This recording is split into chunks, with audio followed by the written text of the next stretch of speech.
Thursday night football. We got the Seahawks at the Cowboys. It's Thursday night. Dallas is 9-point favorites, 47.5-point over under. Familia, this one's going to be, I think this is going to be a rough one for the Seahawks. Okay. Then I don't know about covering, that 9 points is always tough, but look at this. Let's look at last week. Playing at home, the Seahawks could not do a good job protecting Geno Smith.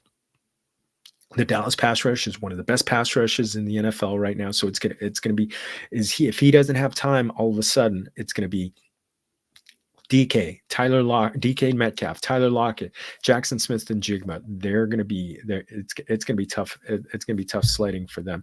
The Cowboys are number 3 against wide receivers. They're the third best defense against wide receivers, and a lot of it is because of that pass rush. But they've also got a great back end that's going to be able to slow down the receivers.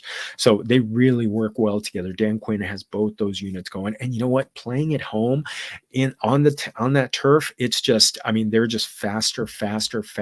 So I'm really downgrading Geno Smith. If you've got somebody to start instead of him, I think you definitely sit him.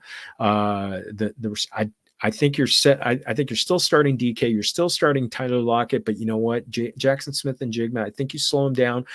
The only thing that's working in his favor, if you've got a league that's got multiple flexes, deep flex, maybe 2, 3, 4 flexes. I've got some leagues like that where you've got to get kind of deep. Jackson Smith-Njigba might be a play because of the fact that he is kind of like their slot receiver. So if Geno Smith doesn't have a lot of time, he's going to throw short to him and maybe let him make some plays. So maybe that's a possibility. Also, you've got Zach Charbonnet.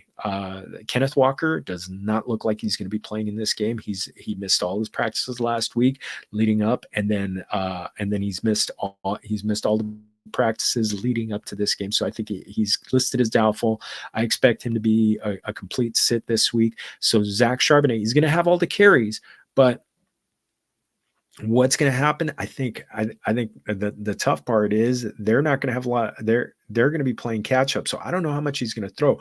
Zach Charbonnet is a threat out of the passing game. So if you're going to play him, it's with the idea that maybe he scores out of the passing game. So look at that again. The Cowboys are number 4 against running backs. They're rough, and at home, that defense is just, they're just phenomenal. They are just absolutely phenomenal. So you definitely get that. You definitely want to make sure he's you're tempering expectations. Hopefully you've got someone ahead of, maybe he's just your RB2 and then you're loaded up on receivers. So look at that one.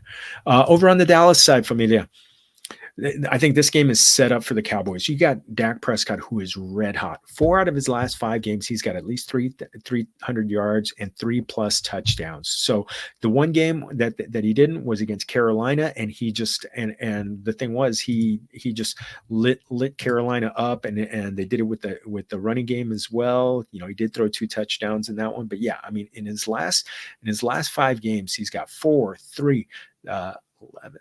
17 touchdowns in his last 5 games. So, he is just on fire en fuego, and this is going to continue on this one. The Seattle Seahawks are they've been getting burnt. Early on they were pretty good against the run, and then that has just fallen apart. The defense against the running backs, number 28, but they're number 19 against wide receivers. So not much better. I'm just looking for a big game from. I'm looking for a big game from CeeDee Lamb.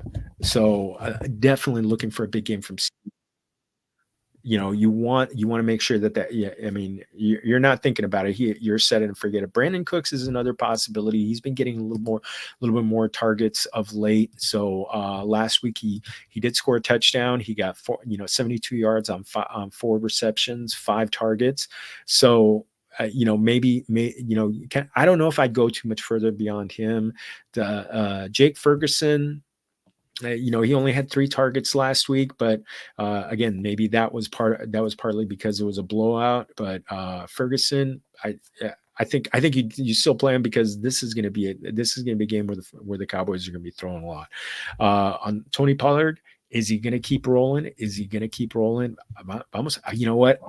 I put him in my running back report as a guy that's going to be that's going to come in, that's going to keep going.